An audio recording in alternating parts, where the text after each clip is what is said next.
সত্যি কথা বলছি, একমাত্র বাংলা হিরো আমি যেখানে লড়াইটাতে আমির শাহরুখ এদের সঙ্গে আমার ছবি থাকতো এবং লড়াই করতো লোকে। একটা সময় না মনে হয় এটা অ্যাচিভ করব, তারপর যখন অ্যাচিভটা মানুষ আস্তে আস্তে করতে শুরু করে না, সেই অ্যাচিভমেন্টটাকে ধরে রাখার লড়াইটা আরো কঠিন। আমি যখন অটোগ্রাফ করেছি সুপার হিট হয়েছি, কিন্তু আমি জানি আমার শ্বশুরবাড়ির জিন্দাবাদের মতো হাততালিটা পড়বে না। আমাদের একটা ছিল যে ভাই অ্যাকশন করতে গেলে আমার সিক্স প্যাকস লাগবে না, অ্যাকশনটা অভিনয়। যতদিন এই আন্তরিকতাটা থাকবে, এই আত্মীয়তাটা থাকবে, ততদিন আমরা টিকে থাকবো রে ভাই।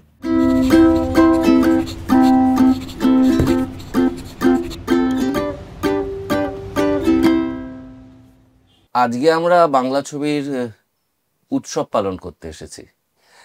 আমরা বাংলা ছবির যারা ছোট বয়সে, আমাদের একটা ঠিকানা এই বাড়িটা।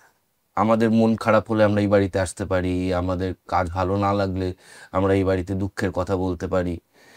এটা আমাদের মনের মানুষের বাড়ি, এটা আমাদের দাদার বাড়ি।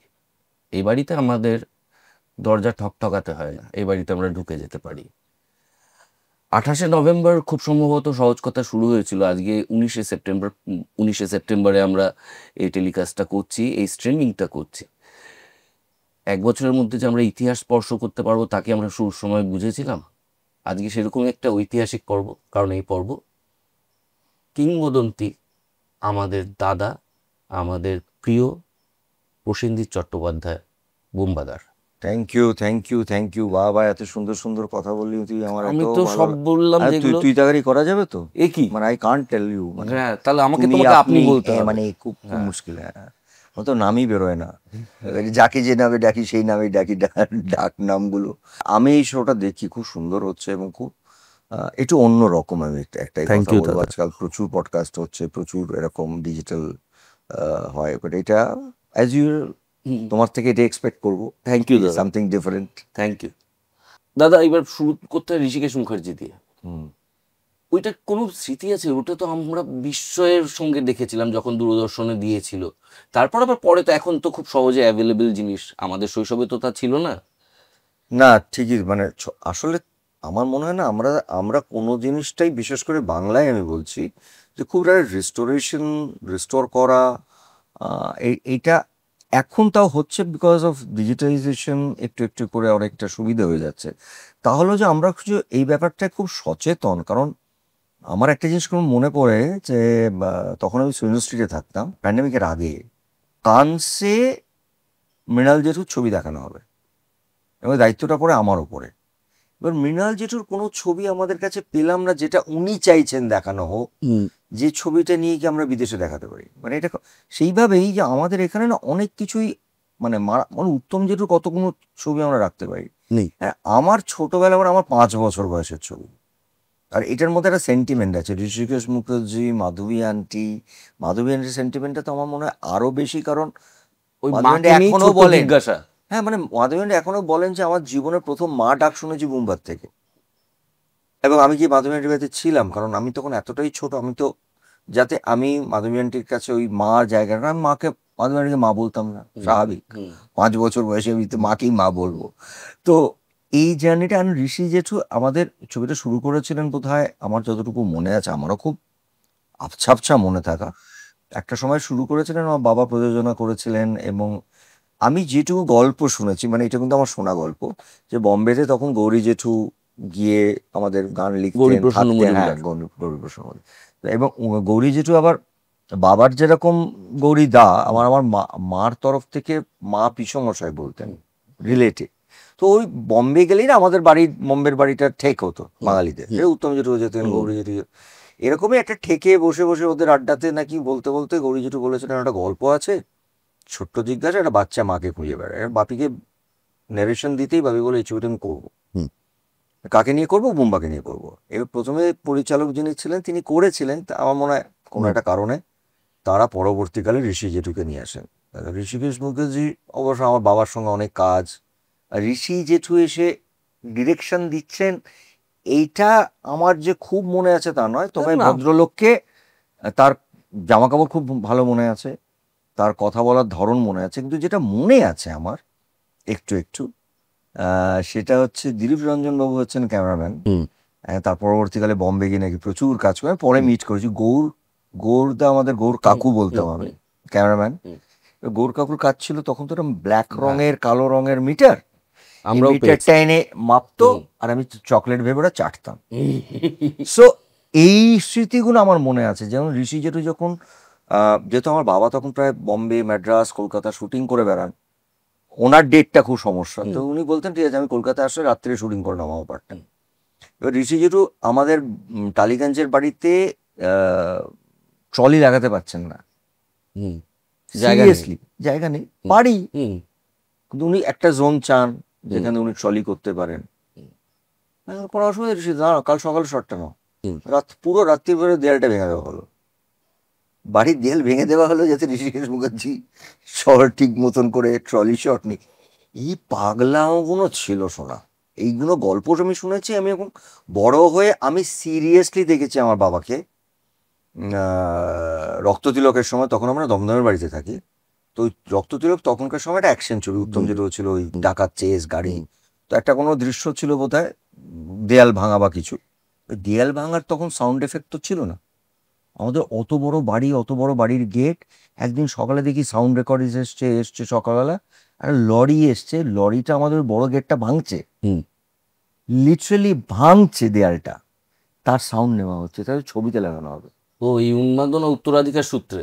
হ্যাঁ, এই পাগলামো করতে গিয়ে আমার পুরুষোত্তম, তুই জানিস রানাদা এখনো বলে দিল কি আর মা হাসু হোকে রেগে, মানে তখনকার সময় আমি শুটিং করতে করতে মাকে বলেছিলাম আমার গাড়িটা আছে বিদেশি গাড়ি, তখন আমার মনে হচ্ছে আমার টাকা শেষ হয়ে যাবে, গাড়িটা বিক্রি করে দাও। পুরুষোত্তম তো অনেক দিক দিয়ে প্রথম ছিল, অনেক কিছুর ক্ষেত্রে, সিনেমা স্কোপ এবং খুব একটা বড় চেষ্টা করা হয়েছিল।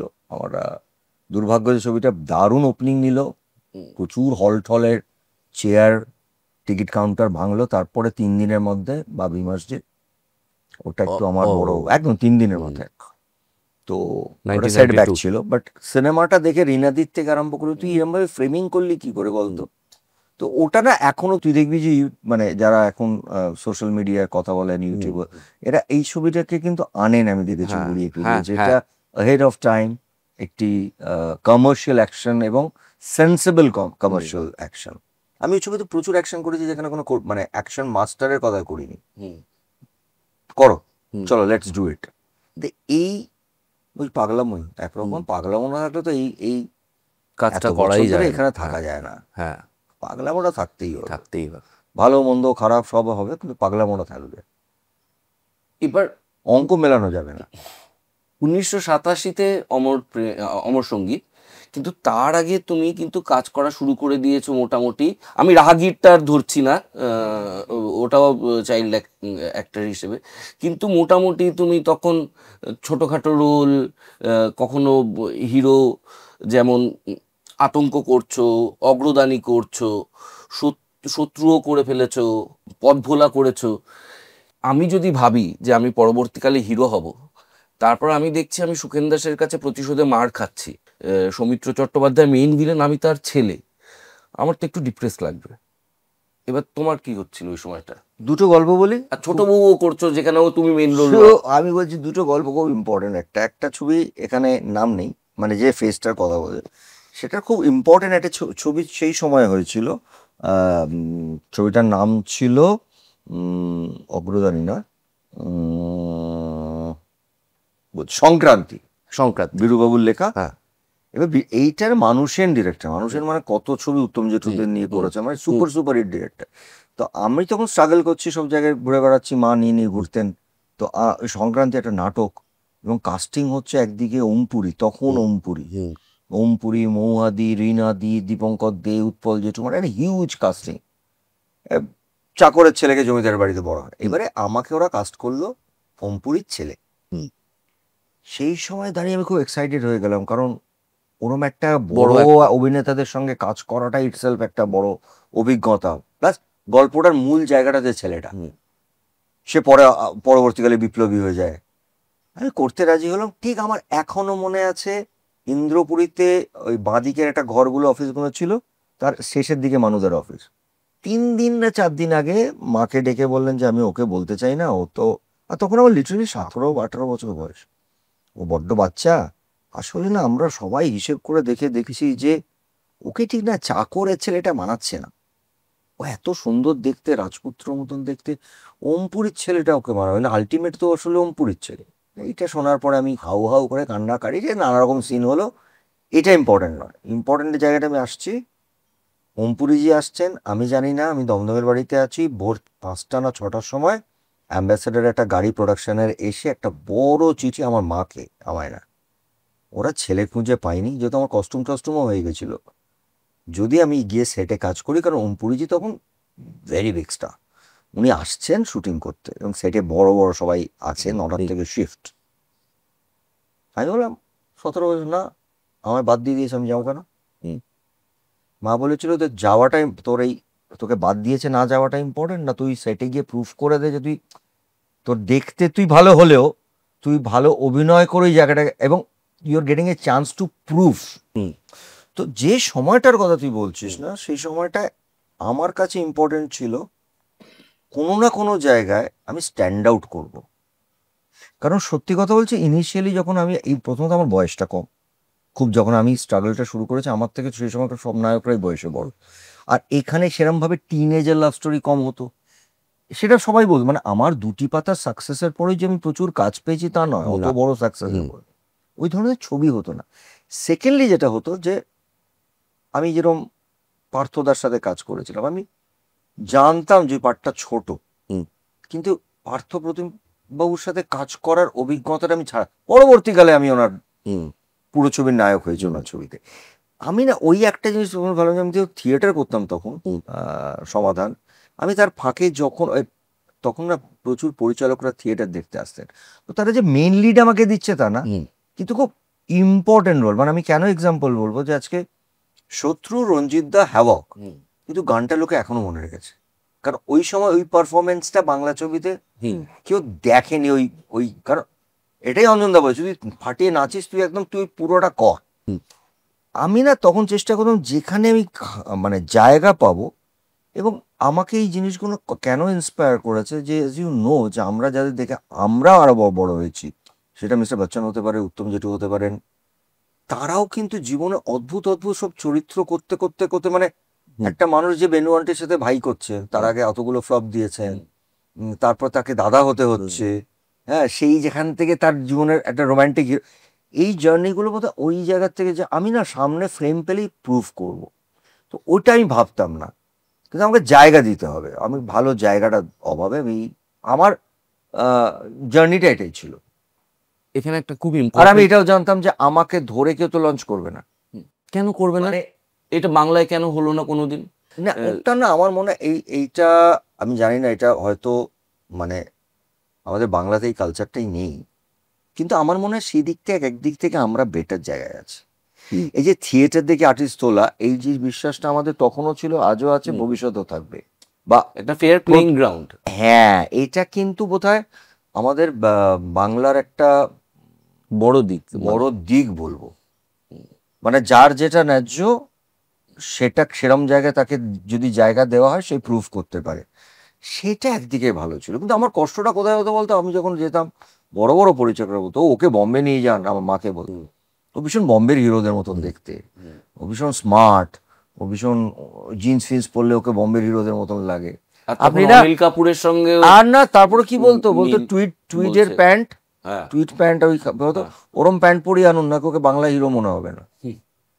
যাই দেখতে দেখতে হয়ে গেল। আমি এরা ওই কথাগুলো আমাকে খুব, কি বলেছি, আমাকে রাগাতো না, চ্যালেঞ্জ দিত, ফুয়েল দিত। আমি সব থেকে বেশি সেই সময় তাপস ছাড়া আমি সব থেকে বেশি দেখবি বাংলা সারা দুদি করে ছবি করেছি, সেই ছবিগুলো 50 উইক চলেছে। কিন্তু আমি বলতাম যে না, তাহলে হ্যাঁ, আমার এটা দেখতেটা তো আমি নিজেকে পাল্টাতে পারবো না, আমার বাবার সঙ্গে আমার মিল আছে, আমি সুন্দর দেখতে, লোকে বলে, কিন্তু আমি কেন করতে পারবো না? ওইটা কিন্তু আমার অল্প বয়সের চ্যালেঞ্জ, খুব অল্প বয়স থেকে আমি অন্য রকম কিছু করতে থাকবো। এখানে একজন খুব ইম্পর্টেন্ট মানুষের নাম উঠে এলো, মা। প্রসেনজিৎ চট্টোপাধ্যায় বোধহয় মা ছাড়া কিছুই নয়। এইটা প্রসেনজিৎ চট্টোপাধ্যায়কে যারা জানে, তারা, তোমার মা নিয়ে কিছু বলো। কারণ সত্যি বলতে বিয়েটা তো একটা সময়ের পর মানে তোমার মা বাবার খুব ঠিক ছিল না, তুমি অলমোস্ট সিঙ্গেল মাদার রেজড। হ্যাঁ, মানে একটা কথাই বলবো যে আমি আজকে বসে যে তোমার সঙ্গে আমি কথা বলছি, ইন্টারভিউ দিচ্ছি, তার কতটা যোগ্যতা আমার আছে এটা নিয়ে আমার প্রচুর বড় প্রশ্ন আমার আজও থাকে নিজের মনে, যে আমি কি এই ধরনের জায়গায় যাওয়ার যোগ্য। কারণ আমি নিজে জানি যে আমার থেকে, মানে আমার মতন বা আমার থেকে বেটার 2 লক্ষ আরো মানুষ আছেন আমার চারিপাশে যারা আমার থেকে বেশি যোগ্য। এই যোগ্যতাটা তো শুধু আমার কাজ, হ্যাঁ, আমার কাজ অনেস্ট। আমার 40 বছর দাদা, আগেও ছিল আগে। এটা আমি একটা জায়গায় না আটকাচ্ছি। না দেখো 350 তো দুজনে একসাথে করেছিল, বিনোদ কাম্বলি আর সচিন। হ্যাঁ, তারপর তো দুজনের মধ্যে কে দাঁড়াবে, সেটা তো সেই আগুনটা তার না মধ্যে আমি কতটা আছে। আমি সেইটা বলছি না, এটা হচ্ছে এই যে আমি বলছি না যে আমি ওই একটা জিনিস, আমি এক্ষুনি একজনের বাড়ি ঘুরে এলাম, তার মা, তারও প্রায় 85 বছর বয়স, সে আমার কালিগ, চলে গেছেন, তার মা সঙ্গে অনেকটা সময় কাটালাম। কারণ এই যে মার প্রশ্নে আসছি, যে আমি একটা জিনিসই জানি, আমি সকাল থেকে ঘুম থেকে উঠে 30-40 বছর আগে যা করতাম আজও তাই করি। আমি সিনেমা কি করব, সিনেমার জন্য কি ভাববো, সিনেমাকে কি প্রমোট করব, নতুন ছবি কি করব, নতুন প্রমোট, দূর এটা এখনো হলো না, এটা তো ধর তোর নাটক দেখে এসে আমি বললাম, ইস ও এরম পাঠ করলো, আমাকে এরম একটা পাঠ দিচ্ছে না তো কেউ। এইটা, এই ক্ষুধাটা আমার এতে তিরিশ কখনো বছর ফ্যামিলি লাইফ সাফার করেনি? করেছে। এ তো খুব স্বাভাবিক, এরকম ফ্যামিলি লাইফ উন্মাদনাতে তো করেছে। ব্যালেন্স বলে কিছু তো আমার থাকে। মিশুক তখন ছোট, ওদের টিকিট কাটা, আমার এরকম বহুবার হচ্ছে টিকিট কাটা, বিদেশে যাওয়া, এমন একটা ছবি এসে গেল বা এমন একটা কাজ এসে গেল, আমি বলতাম যে তোমরা এটা ঘুরে এসো, আমাকে এই কাজটা করতে হবে। কারণ দেখো ওই কাজটা আমার দুবার আসবে না, হুম, এই কাজটা আমি করতে পারবো না হুম, পরবর্তীকালে, ঘুরতে আবার যেতে পারবো। এরম তো হয়, তার থেকে মানুষের ভুল বোঝাবুঝি হয়, মান অভিমান হয়, সব বাড়িতেই হয়। হুম। আর মার কথায় যেটা আমি বলতে চাই যে এই কেন ওই কথাগুলো বললাম, যে এতগুলো জিনিস থাকা সত্ত্বেও কোথাও আমার নিজের এটা মনে হয় যে ঈশ্বরের আশীর্বাদ সব থেকে বড়, তার সঙ্গে এই মার ফোর্স, মার এক কথায় পাওয়ার জন্যে বোধহয় আমি এতটা এগিয়েছি বা এগোতে পেরেছি। আহ, আমি মার স্ট্রাগলের কথা বলছি না, ওইটা একটা অন্য লেভেলের স্ট্রাগল, ওটা বলতে গেলে অনেক সময় যায়। শাড়িও বিক্রি করেছেন আমি হ্যাঁ, শুনেছি। আমি কালকেই একটা জায়গায় বলেছিলাম, কালকে আমাকে একজন প্রশ্ন করেছিলেন যে আপনার সেই সময় তো ওই সেই অর্থে ম্যাগাজিন ছিল না বাংলা, তখন আমরা কোনো ভুল বলছো, প্রসাদ আর উল্টোরথ ছিল। একদম। তো তখন ছোটবেলায় ওই প্রসাদ উল্টোরথে ম্যাক্সিমাম সময় পুজোর সময় বেরোতো, যেটা সেটা কালকেই একজন জায়গায় বললাম, যে সেখানে বেরোতো চ্যাটার্জি পরিবার, উত্তম জেঠু হুম, ফ্যামিলি, বাপির ফ্যামিলি, হুম। শুভেন্দু বাবুর ফ্যামিলি, সবই তো সৌমিত্র চ্যাটার্জি, জেঠু, অনেক হ্যাঁ। জেঠু, সৌমিত্র কাকু। তো আমি ছোটবেলা করে দেখতাম আর ভাবতাম যে কবে আমি চ্যাটার্জির ফ্যামিলির মধ্যে ঢুকতে পারবো। হুম, আমাকে ঢোকানো হতো না, আমি অনেক ছোট। হুম, প্রথম মানুষ, তখন আমার মা এতই স্ট্রাগল করে, মা শাড়ি নিয়ে নিয়ে এই পুজোর সময় যেত। হুম। তো একজন অভিনেত্রী ছিলেন, তার নাম মহুয়া রায়চৌধুরী, যাকে আমি প্রথম দিকে মহুয়া পিসি ডাকতাম, পরবর্তীকালে মহুয়া দি ডাকতাম, তারপরে নায়িকা হওয়ার পরে আমাকে বলতো শোন, সবার সামনে মহুয়া দি করবি না। হুম, এবার গল্পটা বলি, মা যখন শাড়ি নিয়ে যেত, তিনি তখন 3 শিফটে কাজ করেন, সে তো বিগেস্ট স্টার, কাকিমা সব শাড়িগুলো আমার প্রচুর শুটিংয়ের আছে, রেখে যাও, হুম, তুমি এখান থেকে বোম্বাকে নিয়ে বাড়ি চলে যাও। এই মহিলা, আমার এখনো মনে আছে, স্টার থিয়েটারে ফোন করে আমায় বলেছিল, শোনো আমি প্রসাদের জন্য একটা ফিচার করবো, হুম, আমি যে কোনো নায়ককে নিতে পারি, কিন্তু তোর সাথে, তুই বয়সটা ছোট বলে আমার সঙ্গে তোকে কেউ কাস্টিং করছে না, হুম। এই ফিচারটা তুই করবি আমার সাথে। That was my first feature for প্রসাদ, যেটা মৌয়াদি ইনিশিয়েট করেছিল, এবং তারপরেই মৌয়াদির সঙ্গে নায়ক করেছিলাম নীলকণ্ঠেতে আর মধুময়তে। সো আমি বলছি, এই আমার কথাটা হচ্ছে না, আমরা না এই যে বসে অনেক অনেক কিছু বলেন, আমরা না এই ঘরানার থেকেই বড় হয়েছি, যে কারণে আমার মনে হয়, আর আমার মনে হয় বাংলা সিনেমার ক্ষেত্রে যে পার্টিকুলার, এই যতদিন এই আন্তরিকতাটা থাকবে, এই আত্মীয়তাটা থাকবে, ততদিন আমরা টিকে থাকবো রে ভাই। এই আত্মীয়তাটা যেদিন নষ্ট হয়ে যাবে না, আমি জানি না কতটা টিকতে পারবো। কারণ আমাদের দেওয়ার মতন তো অনেক কিছু নেই ভালোবাসা ছাড়া। এইটাই আমাদের স্ট্রেংথ, এইটাই আমাদের জোর, এবং এখান থেকেই ভালো ভালো জিনিস সৃষ্টি হয়েছে। হ্যাঁ, ইন্ডিভিজুয়াল লড়াই সবারই থাকে, ওটা ঠিক আছে, দ্যাটস ফাইন। বুম্বাদা, তোমার ফেসটা কিভাবে ভাগ করবো? তোমার খুব মিলেমিশে যাচ্ছে। তুমি একই সঙ্গে রোমান্টিক হিরো, আবার অ্যাকশন হিরো। কোন টাইমটাতে মানে কোন টাইমটা বলা খুব মুশকিল, তবে কিন্তু দুটোরই মিলেমিশে যাচ্ছে হ্যাঁ, হ্যাঁ। প্রত্যেকবারই, মানে সবুজ সাথীও হচ্ছে, আবার তার সঙ্গে একটা অ্যাকশন ছবিও দেখতে পাচ্ছি। ওটা আমি কন্টিনিউয়াসলি করে গেছি রাহুল। ওটা তো আমার ইমেজ নিয়ে ওটা কখনো আমি ওই না, আমি কেন করেছি প্রথম দিকে আমি বলছি তো, প্রথম দিকে যখন আমি ছবি করা শুরু করলাম, যখন আমাকে লোকে সিরিয়াসলি নিলেন, যে না এ এ সিরিয়াসলি নিল না, মানে পাগলা টাইপের একটা ফ্যান ফলোয়িং হয়ে গেছিল, বিশেষ করে আফটার দুটি পাতা, আফটার অমর সঙ্গে ইট ওয়াজ লাইক, ছাদ ফাদ মানে ছাড়িয়ে? সত্যি কথা বলছি, একমাত্র বাংলা হিরো আমি যেখানে লড়াইটাতে আমির শাহরুখ এদের সঙ্গে আমার ছবি থাকতো এবং লড়াই করতো লোকে, একদম মডার্ন হাই স্কুলের মেয়েরা। হুম। So I had that kind of opportunity to crush. কিন্তু আমার সমস্যাটা হচ্ছে তোদের মতন, যখন সবাই লিখতে শুরু করলো, উনি তো বিশ্বজিৎ বাবুর মতন দেখতে, সুন্দর দেখতে, সাদা জামা কাপড় পরেন, হাঁটিটা বিশ্বজিৎ বাবুর মতন, রোম্যান্স, মানে আলটিমেটলি আমাকে একটা ধাপ্পা দিয়ে দিতে শুরু করে দিলেন চকলেট বয়। বাপির মতন দেখতে, হাসি, গল্প, গলা, এইটা আমি পাল্টাতে পারবো না, সানিও পারিনি, ধর্মিন্দার আঙ্কালের মতন দেখতে। কিন্তু আমি এইবার দেখলাম চকলেট বয় ইমেজটাতে দাঁড়িয়ে থাকাটা আমার ঠিক হবে না। এইবার আমি খুব কনসিয়াসলি অ্যাকশন প্র্যাকটিস করতে শুরু করলাম। তুই জানিস পুরোনো ফাইটার এখনো বলে, ওটা আমার হাতে তৈরি করে করে বলে, দেখো আমাদের একটা ছিল যে ভাই অ্যাকশন করতে গেলে আমার 6 প্যাকস লাগবে না, অ্যাকশনটা অভিনয়। পৃথিবী বিখ্যাত অভিনেতারা যাদের চেহারা খুব নর্মাল, তারাও অ্যাকশন করে ফাটিয়ে দিয়েছে এবং তাদেরকে অ্যাংরি।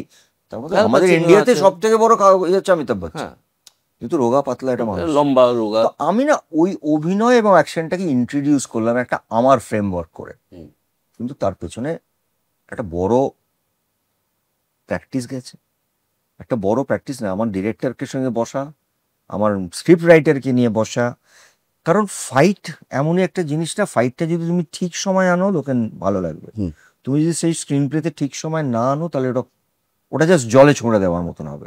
এটার একটা অঙ্ক আছে, এইটা নিয়ে আমি অধ্যাপনা করলাম, এটা নিয়ে পড়াশোনা করলাম, দেখলাম, করতে করতে সেই অ্যাকশনটা প্র্যাকটিস করলাম, করতে করতে বাঘের সাথে ফাইট করে ফেললাম। তো হ্যাঁ, তবে তারপরে একটা যেটা হলো, বুম্বাদা যদি দুঃখেরও রোল করে, কষ্টেরও রোল করে, রোম্যান্টিক রোল করে, দুটো অ্যাকশন থাকতেই হবে। তো হ্যাঁ, মানে আমি না ভিন্ন জিনিস করে যাওয়ার চেষ্টা করেছি, কিন্তু ইন টার্মস অফ যখন আমি মেন স্ট্রিমও করছি পুরো পুরো দমে, তখনও কিন্তু একটা পৃথিবীর স্টেশন করে ফেলেছি। খুব অনামি পরিচালক in terms of film, but উনি নাটকের লোক ছিলেন। একটা প্রফুল্লতার গল্প, কেউ মারামারি নেই, একটা রূপা, আমি একটা জার্নালিস্ট, একটা প্রশ্ন করে ফেলেছি, সেটাও ভীষণ অন্য রকম ছবি, আজকের ছবি কিন্তু ওটা, মানে একটা ডাক্তার সে কি করে তার দিদির রিভেঞ্জ নিচ্ছে, তো এই তাতে মারামারি ছিল না, গুন্ডামি ছিল না। আমি কিন্তু ওই যখনই ওরকম সুযোগ সুবিধে এসছে আমার ক্যারিয়ারে, বা আমি যখন একেবারে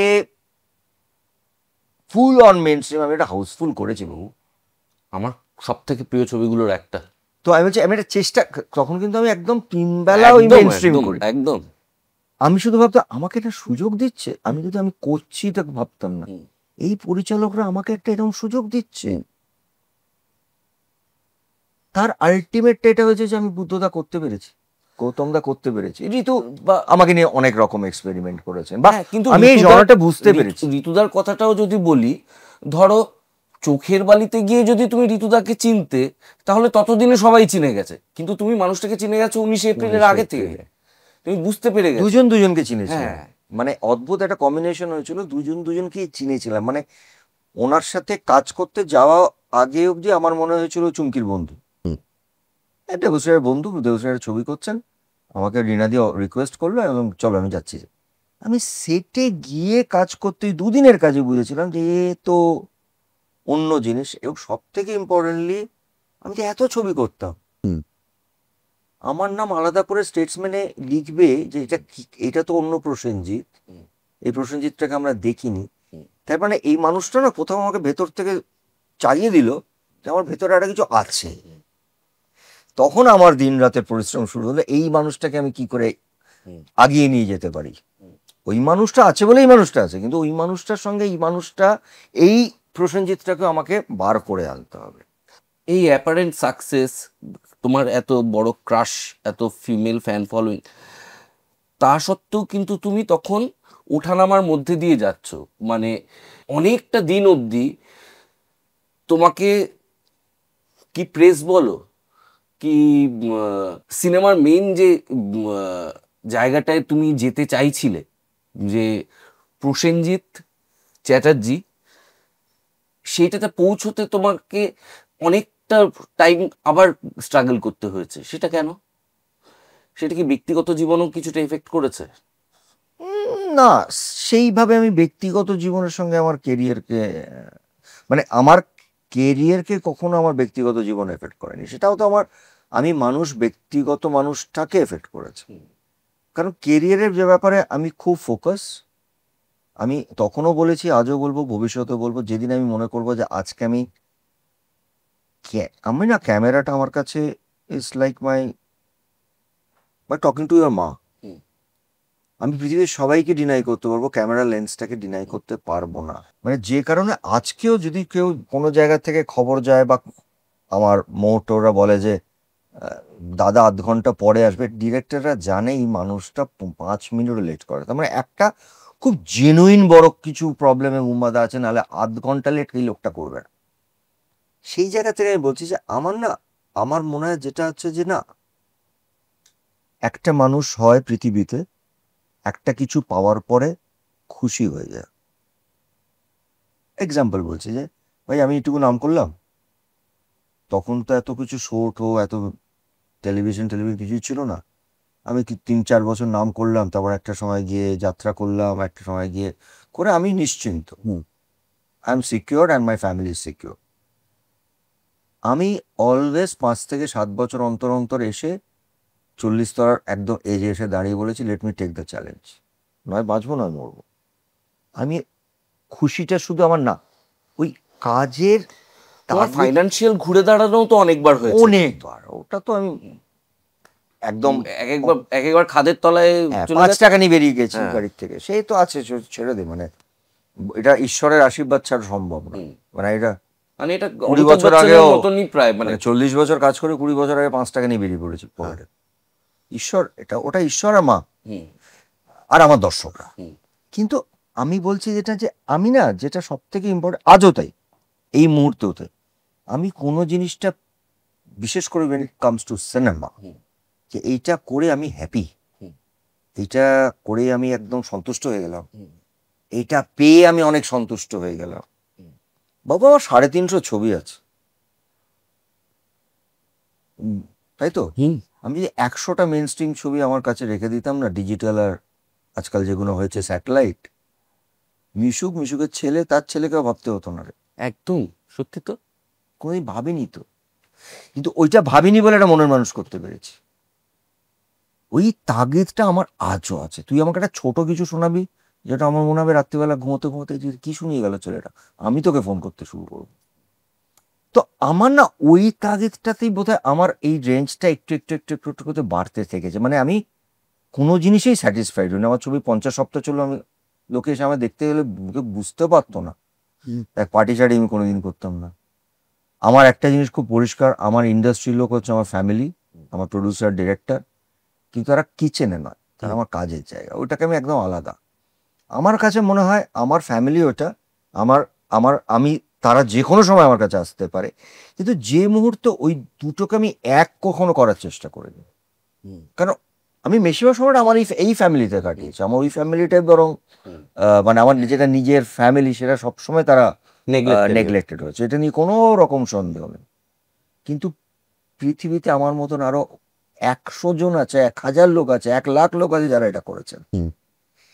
একটা সময় না মনে হয় এটা অ্যাচিভ করবো, তারপর যখন অ্যাচিভটা মানুষ আস্তে আস্তে করতে শুরু করে না, সেই অ্যাচিভমেন্টটাকে ধরে রাখার লড়াইটা আরো কঠিন। সেইখানেই রাত্রের ঘুমটা চলে যায়, সেখানেই সজাগনেস বেড়ে যায়। আর আমাদের সময় তো আমাদের সাপোর্টিং সিস্টেম ছিল না। আজকে you have lot of qualified young boys girls তোমার পাশে, তারা বুদ্ধি দেবে, কথা বলবে, at least you can share and they are knowledgeable. আমাদের সময় পুরোটাই আমরা। আমি কোনো পার্টিতে গেলে কোনো সোশ্যাল মিডিয়াতে আমার চাপ নেই, কিন্তু আমাকে যখন লোকে দেখছে আমি কি পরে যাব সেটা আমাকে ডিসাইড করতো। কিন্তু স্টারডামটাও রেখে যেতে হতো। আলটিমেটলি তো সেই স্টারডাম।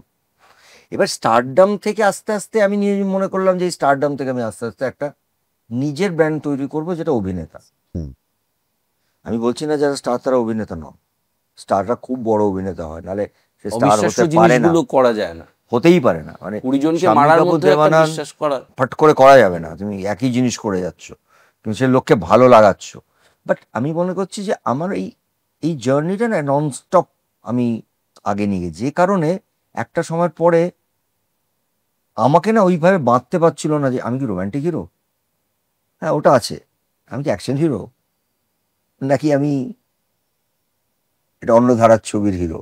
এইটা বোধহয় আমাকে একটা কোথাও যাবে নিজেকে না একটা আলাদা একটা, যেটার জন্য আমি বম্বেতেও খুব আমাকে অন্যান্য রাজ্যে, এই শুধু বম্বে কেন বলবো, আমাকে ভীষণভাবে একটাই কথা বলে যে মেইন স্ট্রিম, একদম হার্ডকোর মেইন স্ট্রিম অ্যাক্টররা এইভাবে মানে একটা জায়গা থেকে সরে এসে আর একটা জায়গায় বসা সচরাচর কেউ করেনি।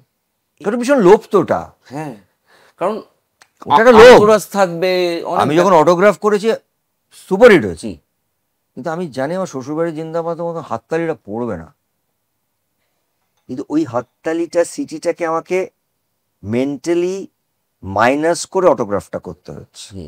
আর সেক্ষেত্রে অভিনয়টাও প্রাক্তনও বদলে সুপার যাচ্ছে। হিট, হ্যাঁ, কিন্তু আমি কি প্রাক্তনে বসে ভাববো যে শ্বশুরবাড়ি জিন্দাবাদের মতন আমার বা ঋতু সিনে সিটি পড়বে, হাততালি পড়বে? So as an emotion of an actor তুই বুঝতে পারবি যে I had to fight back. So it is a continuous process. আর এটা যেদিন থেমে যাবে আমি ফোন করে বলে দেবো, রাহুল জানিস তো আমি আর পাঠ করছি না। কিন্তু এটা তো একটা অদ্ভুত ড্রাগ, এটা drug। যে বুম্বাদা বুম্বাদা বুম্বাদা, মানে তুমি একটা পা ফেলবে পশ্চিমবঙ্গের যে কোনো জায়গায় পাগল হয়ে যাবে লোকে। এই ড্রাগটা তো তোমাকে তৈরি করেছে শ্বশুরবাড়ি জিন্দাবাদ, একদম অমর সঙ্গী শ্বশুরবাড়ি জিন্দাবাদ। হ্যাঁ হ্যাঁ হ্যাঁ, এই ছবিগুলোই এখন আর অস্তিত্ব রাখছে না, মানে আজকের বাংলা ছবিতে আমরা আর এই ধরনের ছবির জায়গা দেখতে পাচ্ছি না। এটা তোমার দুঃখ হয়? না আমার কিছু দুঃখ হয় না, কারণ আমার আমার আমার আমার প্রথমত আমি নিজে অভিনেতা হিসেবে কোন ছবিতে থাকবো না থাকবো সেটা একেবারে আমার নিজের কল এবং আমার নিজের ধারণা, এবং এটাতে আমি একেবারে ভুল নই। এটা আমি বলে বলে হয় এবং সেটা প্রমাণিত হয় সারা বিশ্বে, সারা পৃথিবীতে, বিশেষ করে আমাদের ইন্ডিয়ান সিনেমাতে। গান বলি, সিনেমা বলি, অভিনয়ের ধারা বলি, যেটাই বলি, সিনেমা মানে অভিনয়ের ধারা প্রত্যেক 10 থেকে 12 বছর পরে পাল্টায়। If you are into that flow you have to start understanding in 6 years time যে কি আসতে চলেছে। এটাই মনে হয় তোমাদের আলাদা করে, আমাকে আলাদা, তোমাকে বা অমিতাভ বচ্চন বা শাহরুখ না খান, না, যারা বহু আমার বছর পরে ধরে পরবর্তী রয়েছেন। প্রজন্মকেও হ্যাঁ, আমি বলছি, আমার খুব ভালো লাগে যখন আজকে দেবের একটা ছবি সুপারহিট হয়, ভালো লাগে যে ছেলেটা এটা ভাবছে যে ভাই এবার টাইমটা এসছে আমার এটা করার। ইউ সি, এই সময়টা যে মানুষ দেবেন সাকসেস তার কাছে আসবে, তো তোমাকে সময়টা দিতে হবে। কি হয় আমাদের নর্মাল, আমরা বিশেষ করে আমাদের ইন্ডাস্ট্রিতে, অন্য ইন্ডাস্ট্রিতেও হয়, সব ইন্ডাস্ট্রিতে হয়, once you start giving hits তখন না ওইটাতে মানুষ চলে যায়। কিন্তু আমার আমার কাছে বারবার আমার হিটটাকে যদি আমি দুদিনের পরে ভুলে যাই, তারপরে আমি পরবর্তীটা আবার নতুন কি করতে পারি, নতুন কি দিতে পারি, এটা নিয়ে ভাবি। এইটা বোধহয় আমি বলছি, আমি খুব গর্বিত যে আমার পরের প্রজন্মরা অ্যাটলিস্ট বেঙ্গলে যারা আছেন তারা এটা করছেন, কিন্তু they bring it very nicely. কারণ দর্শককে বোঝা এবং দর্শকের সঙ্গে অভিনয়ের মাধ্যমেই তো আমাদের ইন্টারাকশন, তাদের সঙ্গে ইন্টারাক্ট করে তাদের পালসটা বোঝা। আমি আজ থেকে 14 বছর হয়েছে অটোগ্রাফ, আমি 14 বছর আগে বলে দিয়েছিলাম অটোগ্রাফের যে ধারাটা এটা ঠিক 10 থেকে 12 বছর পর আবার পাল্টাতে শুরু করবে। আমি তার আগেও বলেছিলাম, আমি প্রত্যেকটা জায়গায় বলে দিই 11-12 বছর পর মিলিয়ে নাও, দর্শকের পাল্টা Shwashurbari Zindabad will again come back. Format আলাদা হবে, তার মেকিং আলাদা হবে। ছেড়ে দে তুই, বাংলা সিনেমার সব থেকে বড় প্রেমের ছবি লাস্ট হিটটা কার? চিরদিনই তুমি যে আমার, মানে হ্যাঁ, এটা আবার ফিরবে, হয়তো তুই করবি না, মিশুক করবে, কথাই বলছি, একদম। এটা ফিরবে। তুই ন্যাশনালিও দেখ, প্যান্ডেমিকের আগে কিছু মাল্টিপ্লেক্স ছবি খুব হিট হচ্ছিল, এটা হবে। এখন লোকের কাছে টেকনোলজি আলাদা হয়ে গেছে, সবাই গিয়ে ওটিটিতে দেখে নেবে, আবার একটা সাইয়ারার মতন ছবি, কিছু মানুষের গান পাল্টাবে, আবার গানের ধারাটা পাল্টাবে, এটা না একটা কন্টিনিউ। এবং তুমি যদি এইটায় কাজ করো, এটা আমাদের চাকরি, তোমাকে এটা জানতে হবে প্রতিদিন। প্রতিদিন সকালে উঠে তোমায় জানতে হবে নতুন কি হচ্ছে, নতুন কি আসতে চলেছে, নতুন প্রজন্ম কি চাইছে। তুমি তখনকার একজন কমার্শিয়াল নাহলে বাড়িতে বসে থাকো, নাহলে ওই তুমি ডালহৌসি আমরা পাড়ায় বলি না, কতটা সময় লুচি খেয়েছি হাতে ঘের গন্ধ, ওইটা আমি আমি ওটাতে নেই। তুমি ডালহৌসি পাড়ায় কতটা সময় কাটিয়েছো ডিস্ট্রিবিউটরদের সাথে, কখনো আমি এক্সিবিটরদের সাথে? ধর্মতলায় সময় কেন, আমাদের তো পুরো অফিসগুলোই সব ধর্মতলায় ছিল, এখানে ওখানে ওখানে ওখানে একই বিল্ডিং এর মধ্যে 4টে অফিস 6টা।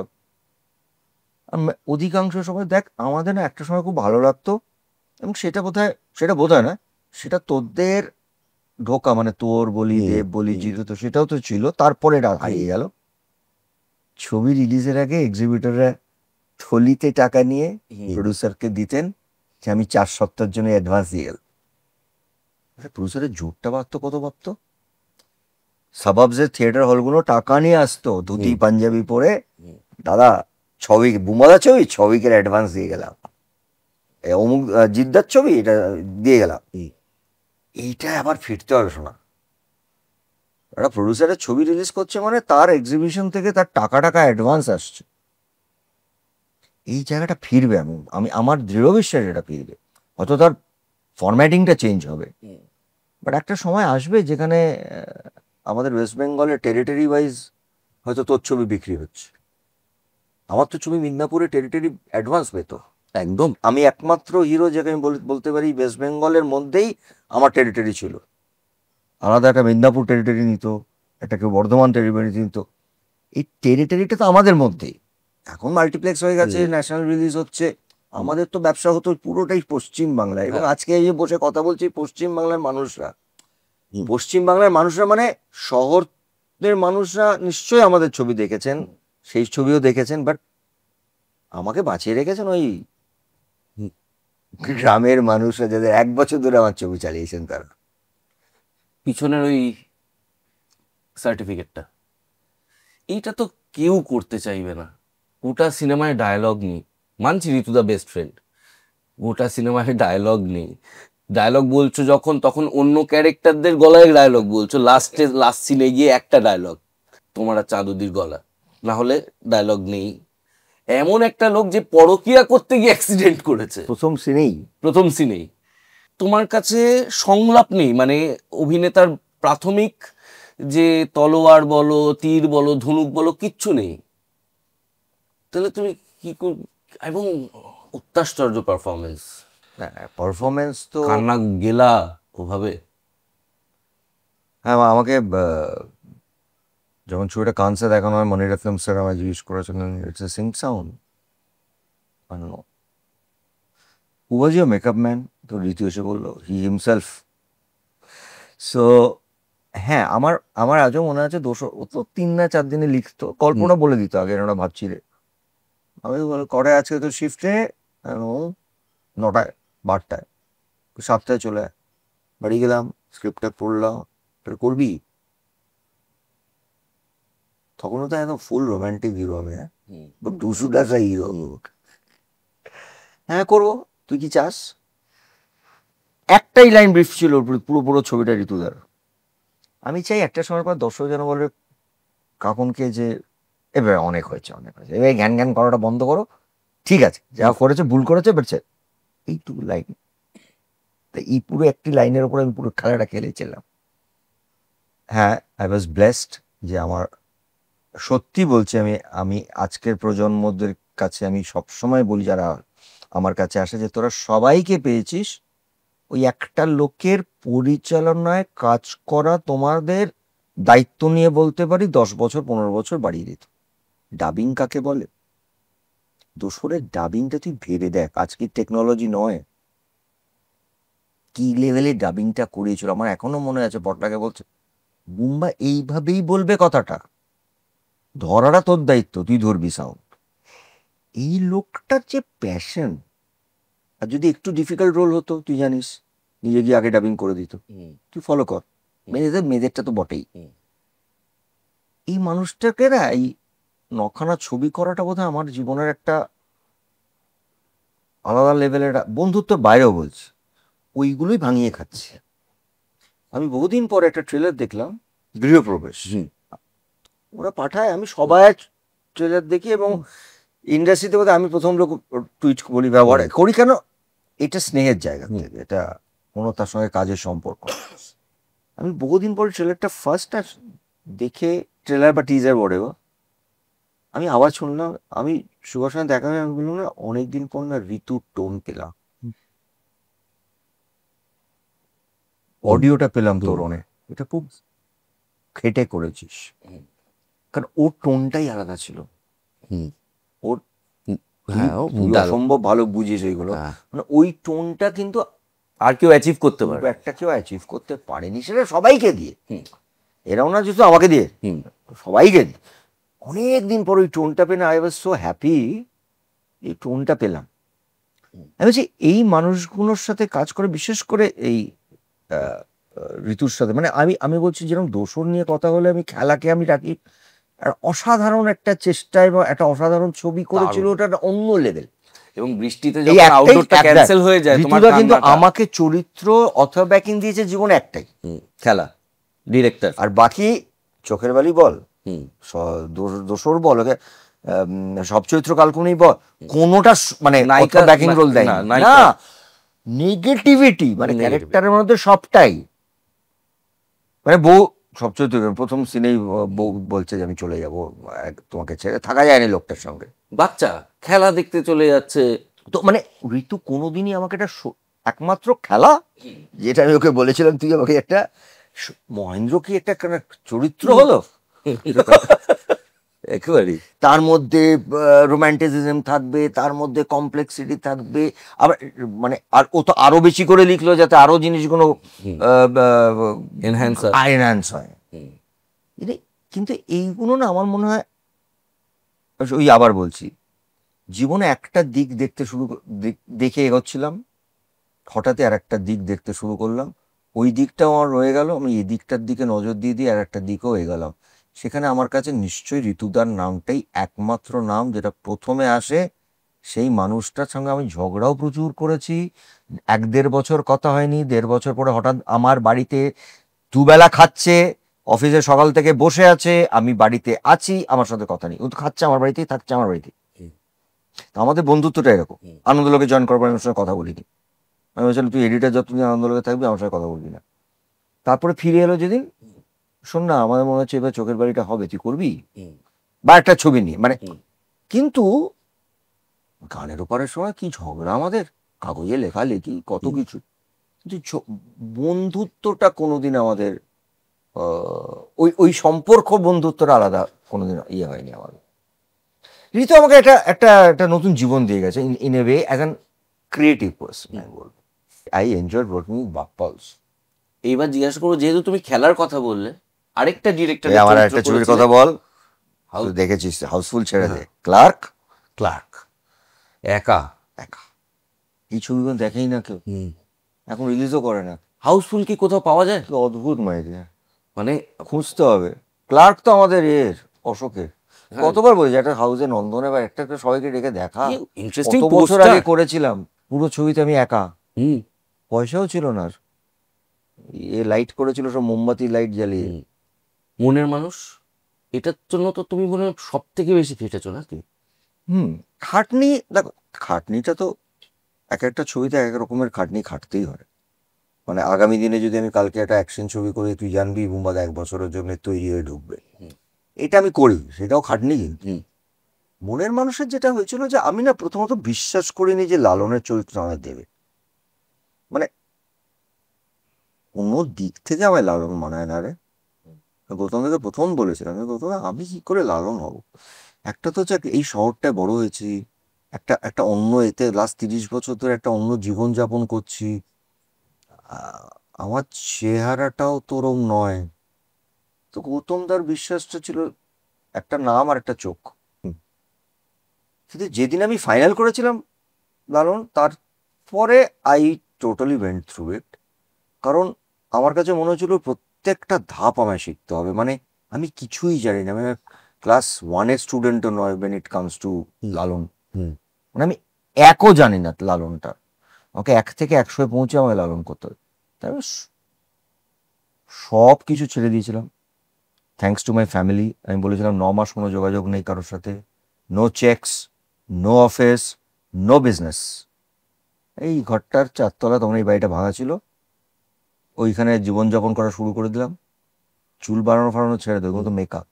আর ওদের সঙ্গে সারাদিন রাত থাকতাম, বাউলগুলো এখানেই ওরা থাকতো, মানে পুরো আখড়া বানিয়ে নিয়েছিলাম এক কথায়। এইটা 9 মাস হ্যাঁ, এটা সুদেশ নদী আমাকে বলেছে তখন লোকেশন দেখাও করতাম। যে এই জন্য জানিস তো বুম্বা খুব একটা সিরিয়াস বিজনেসম্যান হতে পারবে না, কোনো চরিত্র পেলে তখন বিজনেস ভুলে গিয়ে সেই সেটা চরিত্রটা আমার আজও, ঢুকে যায়। আমার আজও, গত পরশু দিন একজন বড় প্রযোজক বলল, নাম করা প্রযোজক, যার সঙ্গে 30 বছর ধরে কাজ, এই মানুষটাকে আমরা যা চিনি, ওর সামনে একটা চরিত্র দিয়ে দাও, সব ভুলে যাবে তোমাদের ব্যবসা ট্যাবসা। একজন মানুষ যাকে তুমি ছোটবেলা থেকে, মানে আমি চাইবো যদি আমরা পারি এডিটেও ছবিটা দেখাতে, যে সৌমিত্র চট্টোপাধ্যায় কোলে ছোট্ট প্রসেনজিৎ চট্টোপাধ্যায়, আহ, তার উপর তুমি প্রত্যেকবার বলেছো যে আমার প্রিয় অভিনেতার নাম সৌমিত্র চট্টোপাধ্যায়। আর আমরা যারা কাছ থেকে দেখেছি, আর্টিস্ট ফোরামের অনুষ্ঠান হোক, কোনো অনুষ্ঠান হোক, সৌমিত্র চট্টোপাধ্যায় ঘরে ঢোকা মানে বুম্বাদের মুখ চোখের আলো ফালো বদলে গেল, একটা অদ্ভুত ছিল। এই ভালোবাসাটার আলটিমেট কালমিনেশন কি ময়ূরাক্ষীতে গিয়ে হলো? তোমার কি মনে হয় এটা কোথাও একটা নিয়তি ঠিক করে দিয়েছিল এই আমার মনে দুজনকে? হয় তাই, কারণ সমুদ্র বসুর কাজ আমি অনেক অনেক করেছি, করেছো, কিন্তু কিন্তু এই সেটা একটা না। অদ্ভুত আমার সিনেমা সাথে দিয়ে। সৌমিত্রবাবুর কাজ, ওনার প্রচুর কাজ থেকে যাবে। আমার মনে হয় সৌমিত্রবাবুর শেষের দিকের মোস্ট ইম্পর্টেন্ট কাজ হচ্ছে ময়ূরাক্ষী, এবং আমার, এবং অ্যাজ ইউ নো অতনু, দুজনকেই অতনুদাকে নিয়েও একটু অসম্ভব চেনে, হুম, দুজনকেই সৌমিত্র কাকুর আর খুব প্রিয় ছেলে ছিল, মানে অতনু। একদম আমারও মানুষ হিসেবে বলি, আমার ভাই হিসেবে বলি, ডিরেক্টর হিসেবে। ডিরেক্টর হিসেবে বলি। অতনুর সঙ্গে কাজ করেছি আমি অনেক পরে, কিন্তু আমি ওর প্রথম কাজ থেকে আমার এখনো মনে আছে, ঋতুদা যখন তারা করতেন, তখন জিজ্ঞেস করেছেন তোর কি মনে হচ্ছে ইয়াং পরিচালকদের মধ্যে তুই কার মধ্যে ওই এটা দেখতে পাচ্ছিস, যে এই ছেলেটা মধ্যে আছে এটা। তো ও না, এই আমাদের দুইজনের যেটা তুই বললি না চোখ মুখ এই ইমোশনটাকে না জানতো বলে সেটা যে কি অসামান্যভাবে ব্যবহার করলো। আমার মনে হয় সারা ভারতবর্ষ, সারা পৃথিবীর বাঙালিরা ওটা র্যালিশ করলো। কোনো দিন ওটা দেখে মনে হয় ওটা কিন্তু অভিনয় দিয়ে হবে না। আর বিশ্বাস করো, ওই পাউডার লাগানো সিনটা কিন্তু স্ক্রিপ্টে ছিল না, আহা হা, ওটা আমি বলেছিলাম যে এটা এরকম কিছু করবো অতনু। কারণ আমার কোথাও বারবার মনে হয় বাবা মা একটা বয়সে চলে যাওয়ার পরে মাদের টাচে ছেলেমেয়েরা বড় হয়, ছোঁয়ায়। একটা বয়সের পরে কিন্তু মা বাবারাও ছেলেমেয়েদের ছোঁয়াটা চায়। ছোঁয়াটা খুব ইম্পর্টেন্ট। তুই দেখবি বয়স হয়ে গেলে না বলে তোমার হাতটা দাও না, ওরা ধরে থাকে। আমরা যেরকম ছোটবেলায় মা বাবার হাত ধরে থাকি, একটা বয়সের পর ওরা আমি ওই ওই ইমোশনটা সৌমিত্রবাবুকে পাউডারটা লাগিয়েছিলাম। এবং উত্তম জেঠু আমার কাছে একটা ইন্সপিরেশন। আর উত্তম জেঠুর ছবি ওনাকে আমি পাইনি, মানুষ হিসেবে বেশি দিন পাইনি একেবারেই। আমার ওটাই লাগছিল ওনার ছোটবেলাটা করতে পেরেছিলাম দুই পৃথিবীতে। কিন্তু আমি ওনাকে নিয়ে পড়াশোনা করেছি, ওনার 99.9% ছবি আমার দেখা। ওটা আবার আর একটা ইনস্টিটিউশন। তো এই লোকটাকে তো শুধু অভিনেতা হিসেবে পাইনি, এই লোকটা আমাকে শিখিয়ে দিয়ে গেছে কিভাবে ইন্ডাস্ট্রির জন্য দাঁড়াতে হয়, কথা বলতে হয়, কিভাবে সবাইকে ভালোবাসতে হয়, সবাইকে রেসপন্স করতে হয়। আমি সময় না পেলেও, যখন বয়সও হয়ে গেছে, আমি জানি আজকে সৌমিত্রবাবু শরীর ঠিক নেই, কিন্তু কোনোদিন রিফিউজ করেনি। আমরা আসবো, একটু ইন্ডাস্ট্রির প্রবলেম, বাট আর্টিস্ট, আচ্ছা চলে আসো। এই যে সেই লোকটার তখন বয়স, সেই লোকটা বলতেই পারে না রে আমি পারছি না, কিন্তু ই অলওয়েজ বিন রিয়েল আমব্রেলা। ওইখান থেকে না সময়, আর তুই জানিস 3 দিনের ছোট বড় আমি আর বাবু। ও 27শে সেপ্টেম্বর, আমি 30শে সেপ্টেম্বর, মানে আমার মাস দীপা কাকিমার সাদে গেছে, মানে এই টাইপের 3 দিন। আমার অন্নপ্রাশন সমিতিও গামছা পরে, ভানুজিরও গামছা পরে খাওয়া সার্ভ করেছে। তো এই সম্পর্কগুলো না, মানে আমার বাড়িতে রীতিমতন অর্পিত থেকে ফোন করে বলছে আমার প্লাম্বার আসছে না, পাঠাবি রে। এই সম্পর্কটা তো অ্যাক্টিং এর সম্পর্ক নয়। আর সেটা যদি কোনো পরিচালক বুদ্ধি করে ওই লেন্স ধরতে পারে, ইট ওয়ার্কস। আর আমি সেট ছেড়ে কোনোদিন যাইনি। যেমন সৌমিত্র কাকুর আসার আমার বলা থাকতো, অতনু সৌমিত্র কাকু ঢোকার কটা টাইম আমি সিনে নেই, এত দাদা, তার আগে পৌঁছাতাম, ওনাকে গাড়িতে তুলে তারপরে আমি বেরোতাম, আমার প্যাক আপ হয়ে গেলে আমি বসে থাকতাম। আমি বুঝতে পারতাম এখন শরীরটা ভালো নেই, আর অতনু ঘুমিয়ে নিক আধ ঘন্টা, তুই এখন এই শর্টগুলো নে, গিয়ে আবার ঘুম পাড়িয়ে দিতাম, তুই ঘুমো আধ ঘন্টা, তবে ডাকবো। এইটা এটা কিন্তু আমি অভিনেতা হিসেবে, স্টার হিসেবে করতাম না, just doing like my father, জেঠু, বাবা। যে কথাটা তুমি শুরু থেকে বলছিলে, তোমার প্রথম জীবনে একটা চরিত্র হাতছাড়া হয়ে গেছিল, ওমপুরীর ছেলে, দেখতে এরকম সুন্দর হলে কি করে হবে, শেষ পাতায় এরকম দেখতে হলে কি করে, দেখতে কি ইরিটেশন হচ্ছে দেখতে মানুষটাকে। শেষ পাতার লড়াই। অতনুদার সাথে শেষ পাতার অভিজ্ঞতা একটু বলো, শেষ পাতার চরিত্রটা নিয়েও একটু বলো। আশ্চর্য চরিত্র, মানে ওইটাও ঠিক তাই, মানে অতনু যখন বললো শোনো একটা ছবি তোমায় একটু শোনাতে চাই, একটু দেখো, ওইটা তো আমি পাগল হয়ে গেছিলাম, এটা কি করে করবো আমি,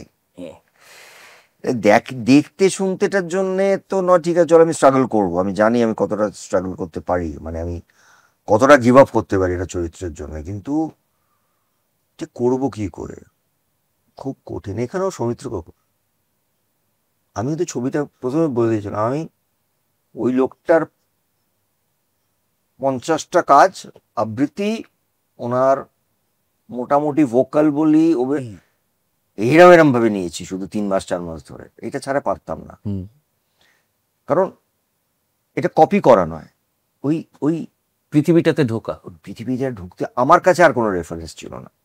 কিছু মানুষ ছিলেন যাদের, কিন্তু আমি এত কাছ থেকে পাইনি। নিশ্চয়ই ছিলেন কিছু রাইটার্স আছেন, ঋত্বিক জেঠু আমাদের বাড়িতে থাকতেন, কিন্তু আমার অত ছোট বলায় ওই লেভেলের মনে রাখে না, উনি আমাদের সাথে খেলতেন, এবং ওই ভাষাটা যেটা সব থেকে ইম্পর্টেন্টলি ইস্যু করেছে, তো সেই ভাষাটাও না আমার মনে হয় বাঙালি নায়কদের মধ্যে শেষ সৌমিত্রবাবু এটা বলতেন, একটা অদ্ভুত ভালো পরিষ্কার বাংলা, নদীর মতন। ওটাকে আমি কপি পেস্ট করার চেষ্টা করেছি, একদম আমি অনেস্টলি বলছি।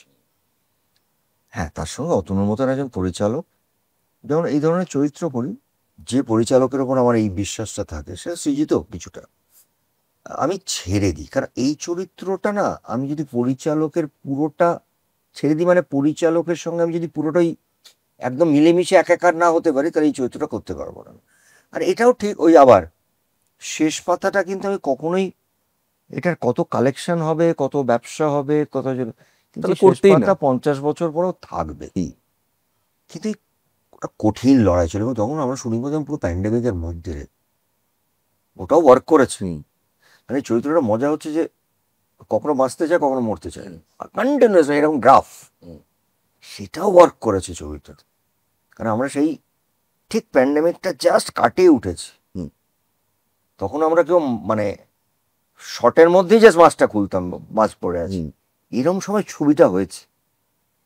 এই যে অনিশ্চয়তার একটা যে একটা অদ্ভুত লড়াই, আমার এখনো মনে আছে, খুব বড় একজন সিনিয়র জার্নালিস্ট তখন আমার জুবিলি রিলিজ করেছে, 7 দিন পরে শেষ পাতা রিলিজ করেছে, তিনি বলেছিলেন এই মানুষটা জুবলি, শ্রীকান্ত রয়, আর এই লোকটা আবার এটা কি করে সম্ভব।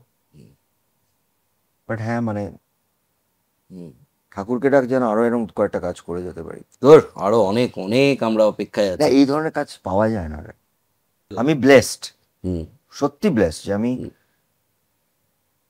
সার্টেন টাইমের মধ্যে আমি এত, আমাকে ডিরেক্টররা, আমার সব ডিরেক্টরদের বলবো, তারা আমাকে এত রকম ভেরিয়েশনস দিতে পেরেছেন। ইভেন তুইও তো ছিলিস সেই ছবিতে, আমাদের জাতিস্বরও আমি এবার জাতিস্বরে আসতাম, মানে তোমাকে প্রথম আমি দেখেছি যখন কোনায় দাঁড়িয়ে আছো নেতাজি ইন্ডোরে, নেতাজি ইন্ডোর না, নজরুলে, ও রাত্রিবেলা, হ্যাঁ রাত্রিবেলা, তখন পার্থদার মেয়ে হচ্ছে সৃজিতকে অ্যাসিস্ট করে, আমি বলছি পার্থ সেন এসে দাঁড়িয়ে আছে, কুশল এমন মেকআপ করে তুমি দাঁড়িয়েছো এবং চেহারাটাকে এমন ভাবে ভেঙেছো, আমার রেফারেন্স ছিল তাই?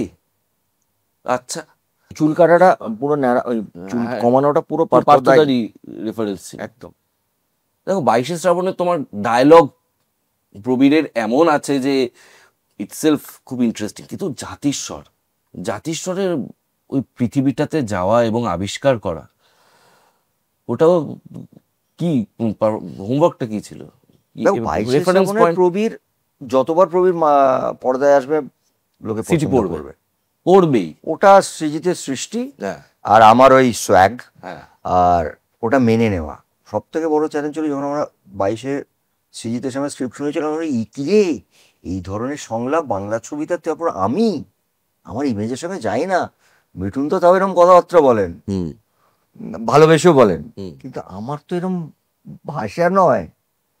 বাট ওটা ছিল একটা, কিন্তু জাতিস্বরের চরিত্র সব থেকে প্রবলেমটা কোথায় হয় জানিস তো, যেটা চরিত্র পাচ্ছিস আর কোনো রেফারেন্স পয়েন্ট নেই। হুম জাতিস্বরের কোনো রেফারেন্স পয়েন্ট নেই, ওই ক্যারেক্টার কুশল হাজরার কোনো রেফারেন্স পয়েন্ট নেই, অ্যান্টনির আছে। হুম। আমি কোথার থেকে আমি কত রিসার্চ করেছি। অ্যান্টনি আর কতটুকু? হ্যাঁ, সৃজিত করেছে। হুম। আমরা দিল্লিতে একটা খবর পেয়েছিলাম, একটা কেউ আছে, আমি বলছি চল আমরা দিল্লি থেকে দেখে আসি, কোনো রেফারেন্স পয়েন্ট নেই। একটা মানুষ আজকে থেকে সে একটা সময় চলে যাচ্ছে আস্তে আস্তে আস্তে আস্তে। চোখটাকে আমি খুব সুন্দর ব্যবহার করেছি, সৃজিতেরও পছন্দ হয়েছিল। জুবিলি, জুবলি, হিমাংশু রায় তো অ্যাকচুয়ালি। আসলে হিমাংশু রায়, হ্যাঁ। আমরা ইনফ্যাক্ট স্ক্রিপ্টটা এখন আমাদের কাছে হিমাংশু রায় বলেই আছে, মানে ওদের টেকনিক্যাল ইয়েতে।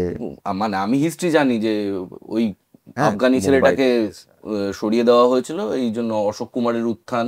একদম, হ্যাঁ। পুরোটাই। তো ওই সময়কার বোম্বের ওই গ্র্যান্ডার, ওটা তুমি এই বাংলায় বালিগঞ্জে বসে কিভাবে ভাবলে?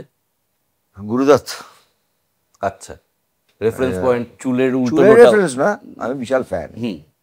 মানে আমার সারা জীবন মনে হতো এটা আমিও। কাগজ কি ফুল বা পেয়াসা। মানে আমি ইনফ্যাক্ট যে শটটা যখন বিক্রম নিচ্ছে না, যেখানে আমি সিলিউটে দাঁড়িয়ে আছি, পুরো একটা শ্যাফট পড়েছে, আর ও আবার বিশাল গুরুদত্তের ফ্যান, আমরা দুজন দুজনকে জড়িয়ে ধরে হাওয়া করে কাঁদছি, কারণ আমারও ছোটবেলার স্বপ্ন যে গুরুদত্তের মতন একটা ওই লেভেলের একটা কোনো ছবি করবো। তুই ভাবনা ওই শটটা তো গুরুদত্তের ফ্যান ছাড়া না, তুই যখন ইভেন এটাও ঢুকছে, গাড়িটা যখন স্টুডিওতে ঢুকছে, ওই পুরোনো কাগজ কি ফুলের ওই শট, ওই পেছনে এটা তো ডিরেক্টর নিজে ফ্যান বোঝা যাচ্ছে, সেম শটটাকে রিপিট করেছে, আর আমিও পাগলের মতন fan Guru Dutt. I think that was first thing. আর সেকেন্ডলি যেটা আমি বলি তোকে, ইন্টারেস্টিং, যখন আমার কাছে বিক্রমাদিত্য মোতমানে আগে ছবি করেছেন এবং আমি ওর কাজ দেখেছি, স্পেশালি উড়ান, আমার মনে হচ্ছিল ছেলেটি খুব ভালো ডিরেক্টর, ইন্সপায়ারিং।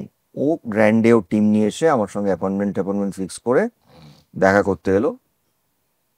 আমি গেলাম, দাদা এদিক কথা বলার, স্যার আমরা না এরকম একটা জিনিসের, wait I started talking about Himanshu Roy and দেবগ্রানী, কারণ অনেস্টলি ওনাদের ওপর আমি একটা কাজ করা শুরু করেছিলাম, রিসার্চ করা শুরু করেছিলাম।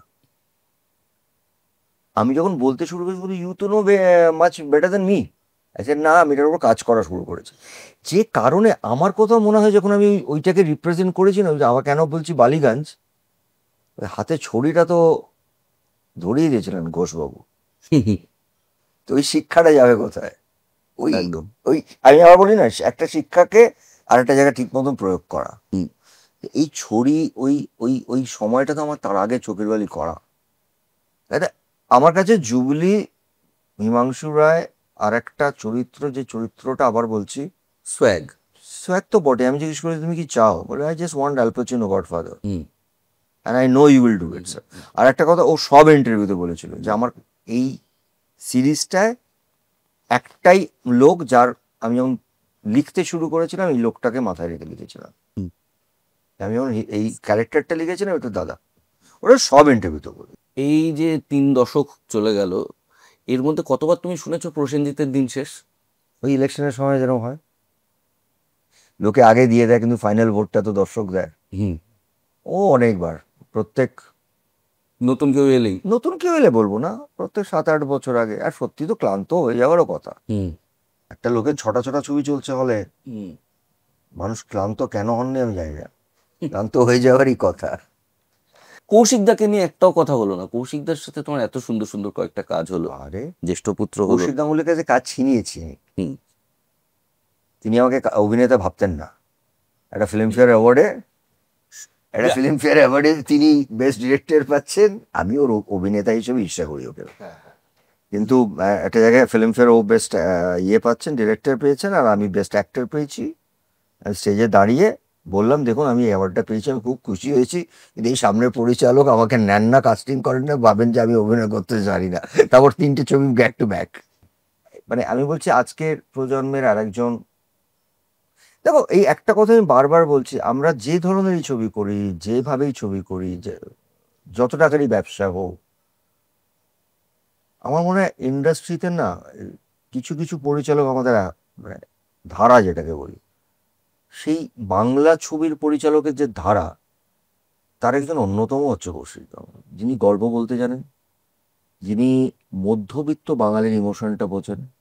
মানে একটা জ্যেষ্ঠ পুত্রের ফ্যামিলি ড্রাম, আমার কাজের মধ্যে ওর, আমার কাছে এখনো মনে হয় জ্যেষ্ঠ পুত্র আমার আর ঋত্বিকের one of those finest tuning একটা সিনেমা। এই ধরনের পরিচালক আমি চাই প্রত্যেক 15 বছর 18 বছর পর পর আসুক, যারা এই আমাদের বাংলা ছবির ধারাটাকে ধরে রাখবে। কোনো কারণেই বাংলা ছবির ধারাকে নড়ানো যাবে না। সেটা ছবির ধার মানে ব্যবসার জন্য অনেক কিছু করতে পারে, আমি কালকে যে নাচ করতে পারি, ফাইট করতে, তো বাঙালিরা না সিনেমা বলে না রে, বই বলে। ওই গল্প বলায় তো কৌশিক ইজ লাইক, আর অভিনেতা হিসেবে টু অসম্ভব। ব্যাড, খুব খারাপ। মানে ও আর ঋত্বিককে মানে আমার মাঝে মাঝে গলা টিপে মারতে ইচ্ছে করে, এত ভালো অভিনেতা ওরা দুটোই। ভবানী পাঠক বাংলা সাহিত্যের ইতিহাসে অন্যতম স্ট্রং একটা চরিত্র। আমার মনে হয় এটা জুবিলির মতনই, যখন লেখা হয়েছে তখন থেকে তুমি ছাড়া তো আমার মনে হয় না ভবানী পাঠক করার মতন। সেটা তো আমার পরিচালক বলতে পারবেন, তো হ্যাঁ তাই বলেছিলেন উনি। হ্যাঁ, দেবী চৌধুরানী এবং দেখো দেবী ভবানী চৌধুরী পাঠক। আমি নাও করতে পারতাম, আমাকে তো অনেকে প্রশ্ন করেছেন যে আপনি তো বুম্বাদা টাইটেল রোল করেন হুম, মোস্ট, মানে যে সবচেয়ে হুম, হয়তো জ্যেষ্ঠ পুত্র আপনি দেবী চৌধুরী কেন করলেন বা কেন করছেন? হুম, আমাদের ইন্ডাস্ট্রিতে অনেকেই এখন বলে বেড়াচ্ছে বুম্বাদা না আসলে ছবিতে পুরোটাই নেই। তখন আমি বলি যে প্রথম কথা হচ্ছে পুরোটাই নেই এর উত্তর হচ্ছে আমার কাছে খুব সোজা। যদি অটোগ্রাফ দেখি, আমি 22শে শ্রাবণ দেখি, ইভেন জাতিস্বর দেখি, you are part of the film, কোনোটাতেই আমি পুরোটা ছিলাম না। ফটোগ্রাফে তো একজন নায়ক নায়িকা ছিলেন, 22শে শ্রাবণে তো একটা পুরো অনেক ট্রায়াঙ্গেল। ট্রায়াঙ্গেল। প্রবি আছে কোথায়? প্রবি তো শুধু প্রায় পশুপাখি। ইন্টারভেলের পরে হ্যাঁ, কাছাকাছি গিয়ে ঢোকে। হ্যাঁ, জাতিস্বর তো যিশু, তুই, তোদের প্রেমের ট্র্যাক, হুম, যিশু আর আমাদের স্বস্তিকা। বেবলি, হ্যাঁ, ওদের প্রেম, আমি আছি কতটুকু। হুম, কিন্তু ওইটুকুই বোধ শক্তি আছে যে আমাকে ওইটুকুর মধ্যেই আমার, কারণ আমার কাছে এই Placement পরিচালক of না, the- এই পরিচালক এটার জন্য এসছেন আমার কাছে। হুম, এটা হচ্ছে আমার প্রথম প্রশ্নের উত্তর, যে এটা না যে আমি প্রথমবার এটা করছি। অ্যান্ড সেকেন্ডলি, হ্যাঁ, ছবির নাম ভবানী পাঠক নয় কেন? আই থিঙ্ক এই একটা জিনিস আমি বলি, অনেকগুলো ফিল ইন দ্য ব্ল্যাঙ্কস লাইফে থাকে, প্রায় 400-র কাছে ছবি হতে চললো, যে আমি রবীন্দ্রনাথ তাও করেছি, তাও ঋতুদা করিয়েছেন, তাপসকে আমি খুব ঈর্ষা করতাম, তনু জেঠুর কাছ থেকে সব ভালো ভালো রবীন্দ্রসঙ্গীত পেতো বলে। আমি বলতাম তুই তো জাতের একটা, তুই রবীন্দ্রসঙ্গীত গানে লিপ দিচ্ছিস, আমাকে কেউ রবীন্দ্রসঙ্গীতে গানে লিপ দেয় না। তারপর তনু জেঠুর ছবিতে আমি পথ বলাতে প্রচুর রবীন্দ্রসঙ্গীতে লিপ দিলাম। সেইভাবে বঙ্কিমবাবুর কোনো কাজে আমি কাজ করতে পারি। আর আজকের দিনে দাঁড়িয়ে না কথা বারবার মনে হয় যে আমাদের কিছু কিছু কাজ করতে হবে, যারা আজকে যে সত্যজিৎ বাবুর একটা গল্পেতে আমাকে 2 সিনেরও পাঠ দেয় না, হুম। আমি কোন ওই ইতিহাসে পাঠ হওয়ার ওই জন্য। নামটার সঙ্গে নিজের নামটাকে কোনো কারণে যোগ করা, বঙ্কিমবাবুর উপর বড় কাজ সেরম ভাবে আর হয় না, কারণ ওনার প্রত্যেকটা লেখাই খুব Vast. ভাস্ট। শরৎবাবু তবু করা যায়, এটার সুযোগটা আমি ছাড়ি। তাই জন্য এই ছবির নাম আমি পরিচালককে একবারও বলিনি যে আপনি দেবী চৌধুরীটাকে পাল্টে ভবানী পাঠক রাখুন। ভবানী পাঠক কিন্তু মানে অনেক সেটা তো ছবি দেখলে বোঝা যাবে। আমাদের কাছে, আমরা যারা বাংলা সাহিত্যের এটা তো ছাত্র, ইতিহাস। একজন হিরোইক আউটল, একজন রেভলিউশনারি লিডার, এবং সেন্ট সেন্ট তো বটেই, শুধু প্রফুল্লকে ওর মেন্টারিং এর এপিসোডের উপর একটা সিনেমা হতে পারে। এটা তাই হয়েছে, ওকে, সেই অর্থে এটা তাই। এটা হ্যাঁ। কিন্তু দেবী চৌধুরানীর অরিজিনাল উপন্যাসটা অবলম্বন আছে, টাচ আছে, ওটা গল্প নয়, এটা পুরো প্রফুল্লর হয়ে ওঠা, এটা লেন্সিংটাই হচ্ছে ভবানী পাঠক দিয়ে শুরু, how this man made this Prafulla to Debi Chaudhurani. কারণকে, হ্যাঁ, কারণগুলো পুরোটা বলা আছে। হুম, যে কারণটা কি, কেন সে প্রফুল্লকে বানিয়েছে, যে একটা মেয়েকে পেয়েছে, তো অনেক মেয়ে ছিল, এবং নিশিও ভবানী আছে, এও পাঠক আছে। কিন্তু অনেকদিন পর আমরা একটু বঙ্কিমচন্দ্র হতে পারে কিন্তু তোমাকে একটু মাসি অবতারে দেখতে পাবো, কারণ ভবানী পাঠক আমাদের চোখে কিন্তু খুব মাস, মানে একটু তাই ফিজিক্যাল। তো, মানে একটা লোক এক সময় হয়তো নিজে বলছে তো যে এক সময় আমি ক্রোশ ক্রোশ ঘোড়া চালিয়ে যেতে পারতাম, এখন আমার বয়সের সাথে পারি না, সেই জন্য আমাকে দল তৈরি করতে হবে, ইউথ তৈরি, বেসিক্যালি ইউথ তৈরি করা, তো সেই ইউথটা তৈরি করতে হবে। And he was a mentor. আর see, আমি বলছি সাধক, মা কালীর সাধক, শক্তি, এই তিনটেই তো এস ভবানী পাঠক। মোস্ট পাওয়ারফুল একটি, আমি কি বলবো, চরিত্র তো নয়, মানে সেটা একটা ইতিহাস। আমি একটু তুমি আসার আগে হ্যাঁ, শুনছিলাম, এটাকে আমি বলছি ক্লাসিকই বলবো, আমি ছবিটাকে ক্লাসিকই বলবো, তার সঙ্গে মেন স্ট্রিম বলবো না কথাটা, তবে হ্যাঁ মানুষজনের মেন Engage. স্ট্রিমে এঙ্গেজ করার জন্য এটা খুব সুন্দর করে শুভ্রজিৎ করেছেন। এবং সেটা তোমরা কালকে দেখেছো তো, সেটাই বলো কেমন লাগলো।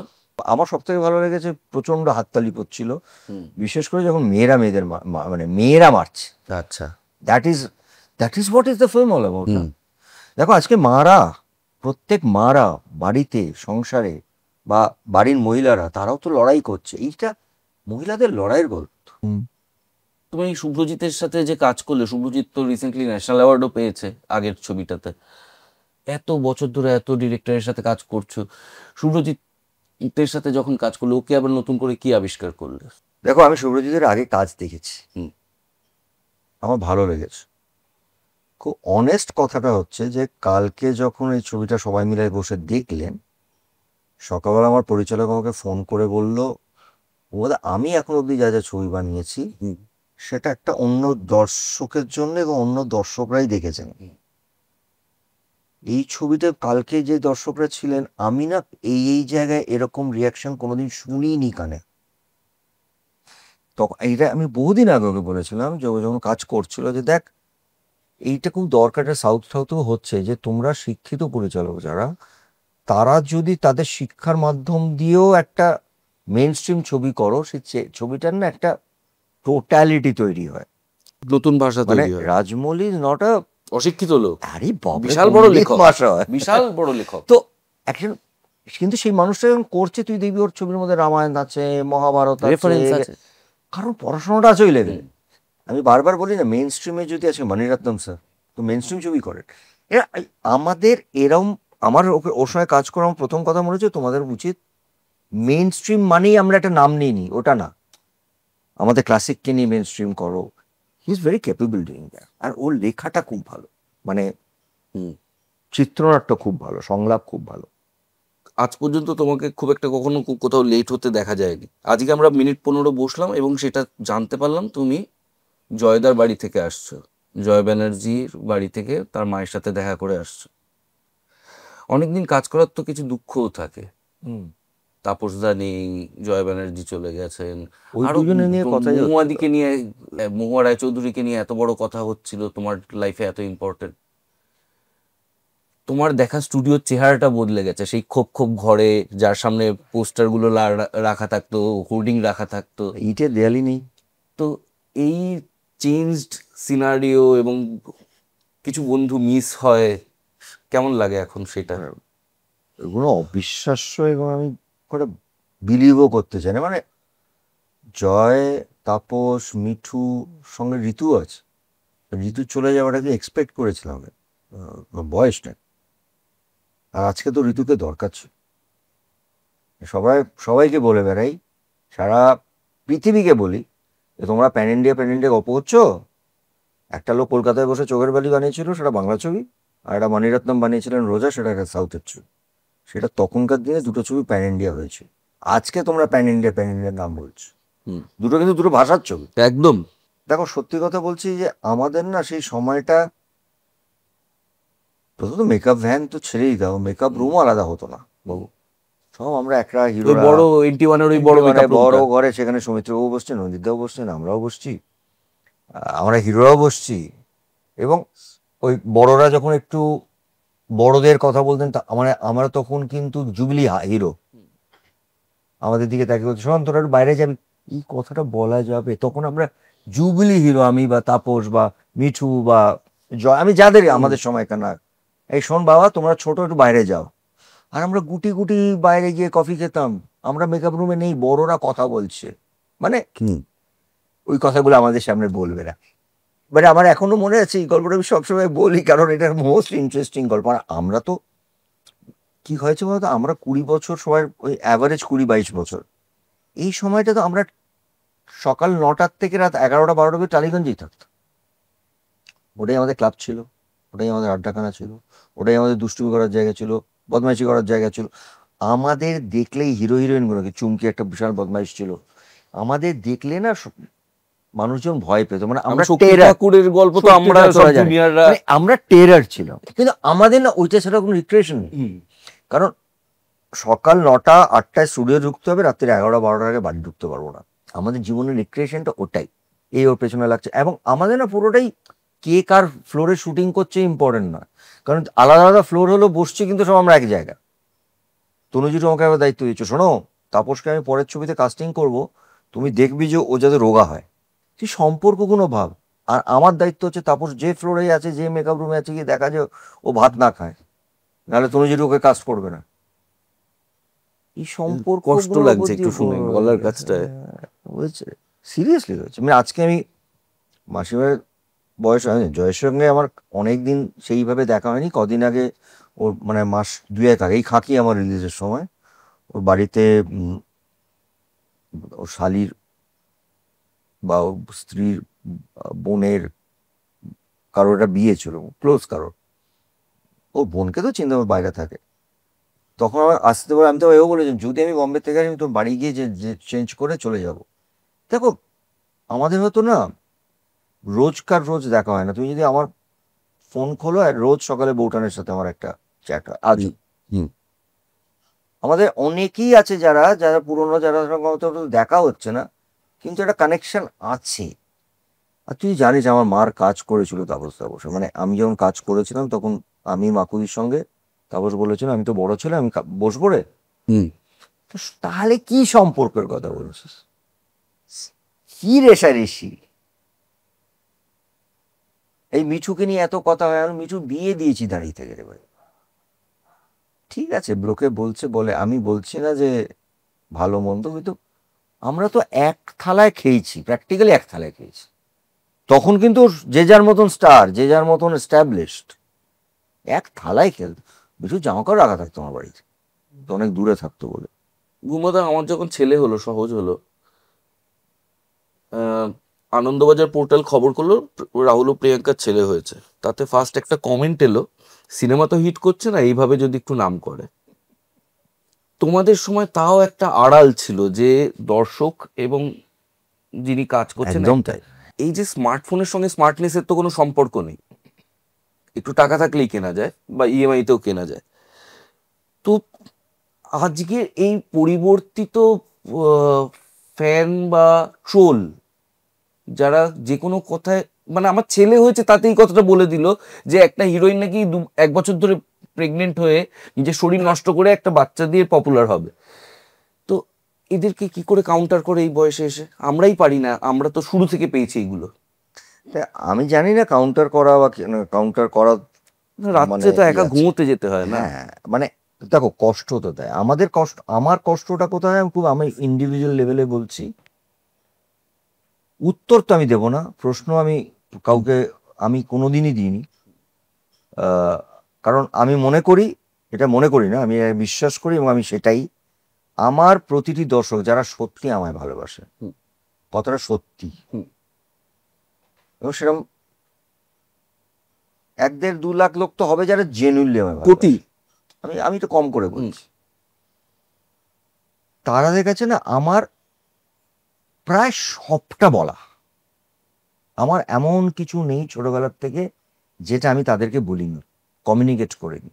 এবং আমি বলতে পারি সারা পৃথিবীর বাঙালিকে বলেছি, কারণ আমি লোকাতে চাই না।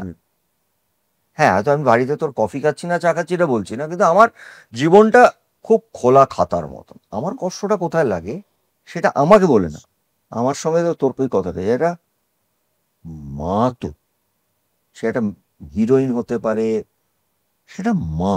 এই মার রেসপেক্টটুকু দিতে হবে। মা যদি একটা বাচ্চাকে জন্ম দেয়, সেটা মা হলেন।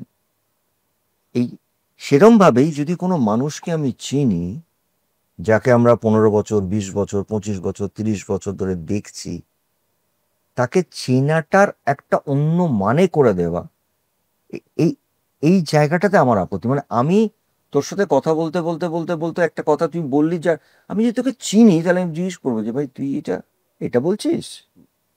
এখন তো সেটা হয় না, প্রশ্নটাই হয় না। ডিসিশনে চলে আসে, জাজমেন্টে চলে আসে। তার মানে তোমরা আসলে আমাদের, আমরা যারা সিনেমা জগতে হতে পারে, লেখক হতে পারে, একজন সৌরভ গাঙ্গুলি হতে পারে, তার তার বিশাল অবদান। এই মানুষগুলোর কে একটা প্রশ্ন করো। আরে তারা তো তোমাদের সামনে দাঁড়িয়ে আছে উত্তর দেওয়ার জন্য, প্রশ্নটা করো, তারপরে তোমরা বলো। মনে হয় কোনো কোনো কোনো জায়গায় না, যে এই লোকগুলো আজ 40 বছর ধরে যে আমরা কাজ করছি উইথ অনেস্টি, হ্যাঁ কাজ করেছি মানে তার আমার বাড়ি নেই গাড়ি নেই তা না, আজও আমি কথা ভাবি, সব থেকে ভাবি তাহলে তো এনজিও চালাতে। হ্যাঁ সেটা না, কিন্তু আমি কাজটা করেছি। কাজটা শুধু আমি করিনি, আমি আমার ইন্ডাস্ট্রিগতভাবে কাজ করেছি, সেটা বাংলা সিনেমায় আমি প্রধানলি কাজ করেছি। আমার একটাই কথা, যদি আমাকে তোমরা নাই চেনো, তাহলে এই 42 বছর ধরে তোমরা আমার সিনেমা দেখতে যাচ্ছ না। আরে মানুষগুলোকে একটু চেনো, তার সেন্সিটিভিটিটা বোঝো। কারোরই হতে পারে এটা, কারোর মানুষ না, মানে এটা হয়ে যাচ্ছে কিরকম আস্তে আস্তে, যে একটা ডাক্তার যদি ডাক্তারি করতে গিয়ে আমি তাকে বোঝাই যে ওই ডাক্তারিটা এইভাবে করলে বেটার হয়। কোনো কাজের কথা নয়। তুমি এখানে 42 বছর কাটাওনি না, ডাক্তারিতে। আমি তো কাটাইনি। আমি ঠিক এই একটা বাইট বলবো না, আমি একটা ইন্টারভিউ দিয়েছিলাম, ইন্টারভিউ না ছোট, যে ভাই আমি না যারা সিনেমা জার্নালিস্ট তাদের গালাগালি খেতে খেতে বড় হয়েছি, তারা আমাকে মানুষ করেছেন। তখন কাগজে লিখতেন, কিন্তু তারা না ফিল্ম জার্নালিস্ট ছিলেন। তাদের এক একটা লেখার ওয়ার্ড আমার মনে আছে, এবং তাদের সেই ওয়ার্ডগুলো আমাকে অভিনেতা হিসেবে শিক্ষিত করেছে। আমি তাদের কথা শুনতে রাজি আছি। কিন্তু যে সিনেমা বোঝেন না, তার কোনো কথাকে আমি শুনবো, নেব না, এফেক্টই করে না আমার। কারণ আমি এখনো মনে করি যে তুই 1 কোটি বলিস বা 1.5 লাখ বলি বা আমি 2 লাখ বলি, সেই মানুষগুলো জানে আমি কি। এবং অনেস্টলি বলছি, আমার জীবনে একটাই, আমার টাকা পয়সা স্টারডাম থা, আমি একটুকু বলতে আমি চলে গেলে মানুষ বলবে লোকটা খুব খারাপ ছিল না, খুব ভালো ছিল এটা বলতে হবে না, মানুষটা খুব খারাপ ছিল না ওভারঅল। আমাদের আজকের আড্ডাটা এখানেই আমরা শেষ করছি। এই বাংলা ছবির দোসর, বাংলা ভাষার দোসর, বাংলা সংস্কৃতির দোসর প্রসেনজিৎ চট্টোপাধ্যায়কে নিয়ে আজকে আমাদের এপিসোড ছিল। আমার এই গেঞ্জি বানিয়ে দেয় বংমেড, তাদের বিজ্ঞাপন যাচ্ছে, আপনারা কিনে নিলে কিনে নিন, আর আমার শোটা লাইক শেয়ার সাবস্ক্রাইব করে দিন, তাহলে গরিবের চ্যানেলটা চলে যায়। নমস্কার। আরে